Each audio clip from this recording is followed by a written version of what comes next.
কানি দিন তো কানি কেক কেমন রূপে আপনারা দেখেন বারবার দেখবেন অফা করে দেবেন ও একবার এক এক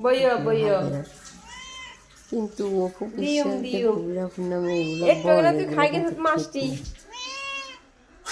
এখানে যদি অপুরে এত ভালোবাসতে তাহলে অপুর সাথে বুবলি পলিটিক্স মানে পলিটিক্সের মধ্যে 100 যদি রাজনীতি করছে না দেখছেন না অপু খালাতে কিভাবে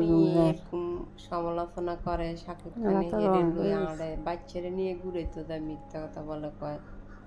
বাচ্চারে নিয়ে ঘুরে তো আইছি আমার নিয়ে ঘুরে তো শাকিব খানে যদি উপরে যদি আবার আপন করে নিত তোর তো সরাসরি ঘুরে তো চুরি করে কিনতে দিত চোরের মতন যায় কীর্তন আর শাকিব খানে যদি সত্যি যদি উপরে বিয়ে করতে তাহলে শাকিব খানে আবার দ্বিতীয়বার যদি উপরে বিয়ে করতে তাহলে বিয়ের ঘোষণা করতে দিত শুধু শুধু কিন্তু মিথ্যা কথা বলো অপু বিশ্বাস